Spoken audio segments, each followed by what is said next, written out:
हाथ मार दिया खोलो, तो विदुर जी का कह रहे हैं कि भगवान कन्हैया नोहनी आज बात पे जावे। जैसे फाटक खोला, द्वारकाधीश उधर खड़े थे, विदुर जी इधर खड़े थे। कई काऊ न काऊ तो कुछ नहीं। कन्हैया बोले कि चाचा भीतर आवे कि ना कोई? अरे ना ध्यान ना रो, आ जाओ। ध्यान कहाँ है कि ये खावे मांगेंगे। जैसे भीतर गए, आसन पे बैठा दिया। तब कही चाचा सवेरे ते पानी नहीं मिलो। विचार करना, जो पूरे विश्व में चींटी तक की व्यवस्था रखता हो भोजन की, आज वो स्वयं रोटी मांग रहा है। बाहरे मेरे ठाकुर क्या क्या लीला भक्तों के सामने कर गए। क्या चीज नहीं थी उनके पास, चींटी तक की व्यवस्था करता है वो भोजन की। तब भोजन मांगा, से विदुर जी की आंखों से आंसू निकल गए। कन्हैया 3 दिन तक चूल्हे में आग नहीं भाई, तो फिर चाचा तुम क्या खा रहे हो? तो यहाँ विद्वानों का मत अलग अलग है। एक जगह विद्वानों ने लिखा है कि ये कहा कन्हैया तुम थोड़ी देर बैठो तो ने केला धरे उठा लाऊं। तो केला उठा के तो बे सुलवा लाई है। और विदुर जी का कह के निकल गए कि मैंने पानी भर लाऊं। और सुलभा ने केला छील के छिलका भगवान के मुंह में दे दिया और गूदा फेंक दिया। फिर छीलो, फिर छिलका दे दो, तो तक विदुर जी आए। अरे अरे अरे अरे ये क्या कर रही हो जी, क्या कर रही हो तुम?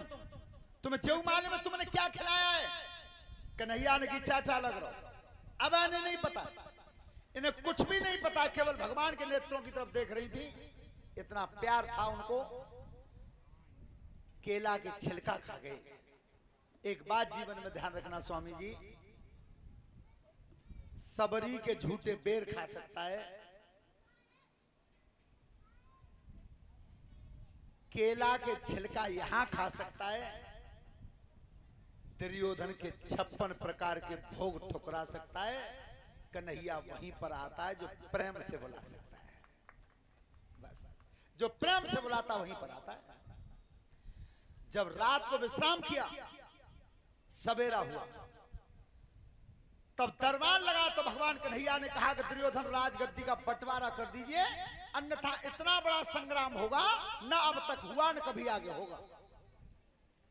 एक बात जीवन में ध्यान रखना, जो दूसरे की घर की लड़ाई को मेंटते हैं, हैरान है कि मेंट दे भाई, खुद के घर में लड़ाई नहीं होते।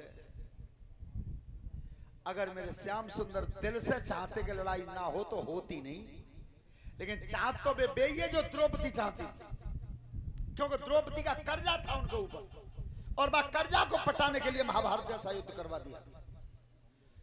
और वह को परिणाम जीरो कि जा लड़ाई ना रोक पाए तो 56 करोड़ आपस में लड़के मरे भाई, उसका परिणाम ये रहा। श्रोता बंधु,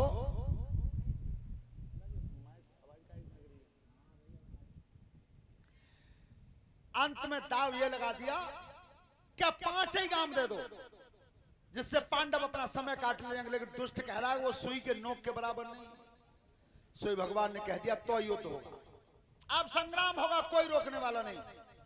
दुर्योधन ने की जी बता, लड़ाई हो गई तो हमारे घर में, फैसला होगा तो हमारे घर में, तुम पाठ कैसे बजाते हो? अपने जवानों को आदेश कर दिया कि पहले नहीं बांध लो। अरे किन्हें बंधवा रहा है? बचपन में जब गोद में खेलते तब तो जसोदा पर रस्सी पैदा ना भाई पूरे आंगन में, और आज तो वे जवान है, बंधवा दो। उसी समय भगवान ने विराट रूप धारण कर लिया। भीष्म, द्रोणाचार्य, कृपाचार्य, विदुर ऐसे ही संत देख पाए और उनकी तो आंखें बंद हो गई, नहीं देख पाए। जब काया समेटी तब कही अब मैं जा रहा हूं दुर्योधन युद्ध की तैयारी करना, अब लड़ाई होगी, बिना लड़ाई के बंटवारा नहीं होगा। श्रोता बंधु, संकल्प ले गए थे यहां से कि मुझे इस रणभूमि में क्या करना है। एक बात ध्यान से सुनी होगी आपने, बहुत जगह ये कह देते हैं आज हमारे देश में कि राम और कृष्ण भगवान नहीं थे, एक महापुरुष थे। बहुत मिल जाएंगे तुम्हें, लेकिन वे मिलेंगे जब भारत में ही। बहुत बहुत अकल बतावे भाई कि ठीक है एक महापुरुष थे, लेकिन उनसे ये पूछना कि तुम जा धरती पे पैदा भये हो, सो तुम तो एक महापुरुष बता रहे हो, भगवान ना बता रहे, और इंग्लैंड के अंग्रेज वृंदावन में परिक्रमा लगा रहे हैं। इंग्लैंड के अंग्रेज वृंदावन में परिक्रमा लगा रहे हैं, ढोलक नारे में टांग के राधे ही राधे गा रहे हैं अंग्रेज। विचार करना, वो दूसरी संप्रदाय के लोग हैं और उन्होंने तो कन्हैया को मान लिया। लेकिन कृष्ण बनना हंसी खेल तो रही है। कृष्ण है कौन? कृष्ण की बहुत अच्छी बात परीक्षित महाराज जी मैं 4 बार बताऊंगा और हर बार तुम्हें अच्छी लगे दिल तक तो मेरे ठाकुर जी के नाम की ताली बजाते रहना। पहली बार,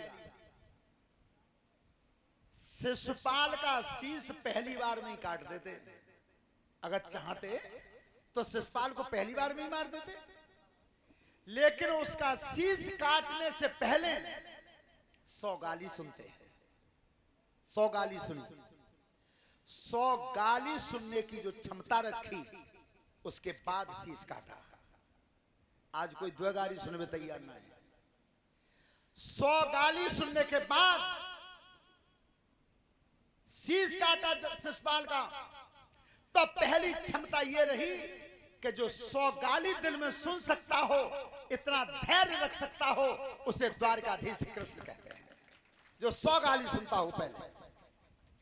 दूसरी बात, सुदामा जैसे गरीब ब्राह्मण जो बिल्कुल दीन थे और अपने मणियों के भवन में सबसे ऊंचे आसन पर बैठाकर और खुद धरती पर बैठ करके सुदामा के पैरों को आंखों से जो आंसू निकले उन आंसुओं से पैरों को धो सकता है, वो द्वारकाधीश कन्हैया हो सकता है।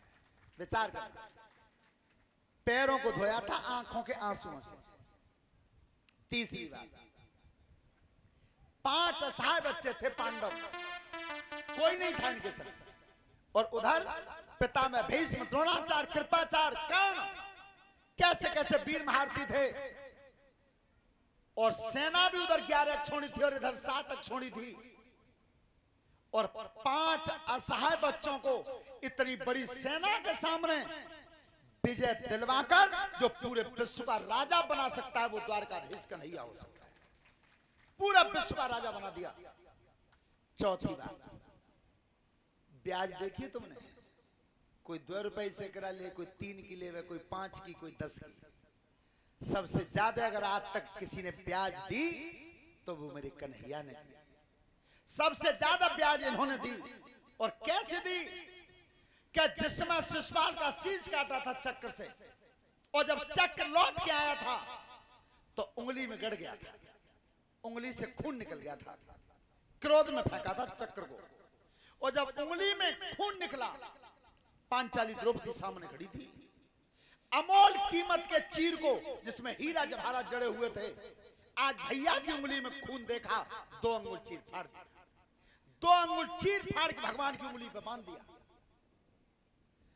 सोता बंधुओं, जिस समय दुशासन चीर खींचता है, बस 2 अंगुल के चीर के बदले में जो हजारों मीटर ब्याज से लौटाता है, वो द्वारकाधीश कन्हैया हो सकता है। हजारों मीटर लौटाया उसे ब्याज से, बस दुष्ट की बाहीं थक गई, नहीं खींच पाया, इतनी तो ब्याज दे सकता है। और आज वही कन्हैया कह रहे हैं कि सावधान रहना, युद्ध होगा। चले, जब निकल के चले तो और तो सब लौट गए। तब सूर्यपुत्र कर्ण से कहा कि तुम मेरे रथ में आ, थोड़ी देर रथ में आ जाओ। तो कर्ण ने कही कन्हैया से कि प्रभु एक शर्त है मेरी, जितनी दूर तुम मुझे ले चलो उतनी दूर तक तुम बैठोगे और मैं रथ को हाँकूंगा। तो ले भाई चलो। एक बात सभी बच्चे ध्यान से सुनना, चाहे तुम्हारे यहाँ 10-10 ड्राइवर रहते हो गाड़ियों पर, लेकिन जिस समय कोई विशेष व्यक्ति बैठ जाए गाड़ी में तुम्हारी में, उस समय गाड़ी ड्राइवर से मन चलवाना, उस समय स्वयं चलाना। तो आज कर्ण जब रथ को हाँक के ले गए, 4 कोस दूर जाकर 1 योजन, तब पूछी अब बताओ कन्हैया कैसे लाए? भगवान श्याम सुंदर कहते हैं कर्ण में आज तो मैं वो बात बता रहा हूं जो तुम्हें अब तक पता नहीं। महाराज ऐसी कौन सी बात है जो मोए ना मालूम है? तो कर्ण सुनो, ये पांडव तुम्हारे सगे भाई हैं, जिस महतारी से तुम जन्मे हो उसी से युधिष्ठिर, भीम और अर्जुन जन्मे। तो मेरी एक इच्छा है कि अब युद्ध हो ही रहा है तो तुम अपने भाइयों की मदद करो, अपने भैयाओं की मदद करो। भ्रातन भारत जितवाओ, अपने भाइयों को युद्ध जितवाओ। कर्ण के आंखों में आंसू भर गए। तब कही प्रभु जी बात तुमने मुझे अबे बताई है जी, तो मैं बहुत पहले तुम्हारे, बहुत पहले तुम्हारे में क्या मैं पांडवों का भाई हूं। पर कन्हैया मेरी दिल की इच्छा एक है कि जो बात तुमने मोए बता दी है, जब बात को युधिष्ठिर को मत बता देना कि कर्ण तुम्हारा भाई है। क्यों कि अगर तुमने युधिष्ठिर को बता दी तो वो धर्मात्माएं अपना मुकुट वो मुझे पहना देगा बड़ा भाई समझ के, और मैं जा दुर्योधन से इतना बंध गया हूं कि अपना राज मुकुट में दुर्योधन को पहना दूंगा। उद्योग परम महाभारत में स्पष्ट लिखा है, युधिष्ठिर महाराज कहते हैं कि मेरी इच्छा तो यही है कि राजगद्दी पे अगर बैठे तो मेरे भैया धर्मराज युधिष्ठिर बैठे, धर्मराज। लेकिन रही बात मेरी, तो जिंदा रहूंगा तो दुर्योधन के संग और मरूंगा तो दुर्योधन। क्यों? मैंने मित्रता की है, मित्रता में धोखा नहीं दूंगा। देखो कितनी बड़ी बात कही, मित्रता में धोखा नहीं दूंगा। और ये लिखा भी है गोस्वामी जी ने किष्किंधा कांड में, क्या मित्रता का फर्ज क्या है कि जेहन मित्र दुख होए दुखारी,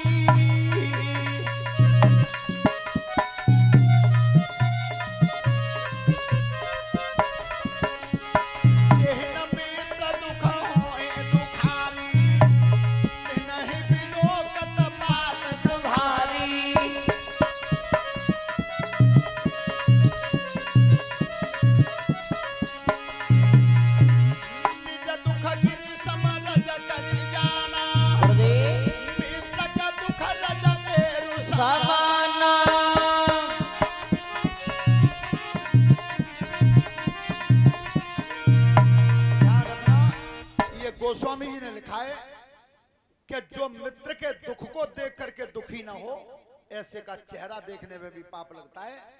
अपना दुख पर्वत के समान हो तर रज के समान माने, और मित्र का दुख रज के समान होता पर्वत के समान माने तो यार ही है। ध्यान रखना, आज भगवान चले पांडवों से कह दिया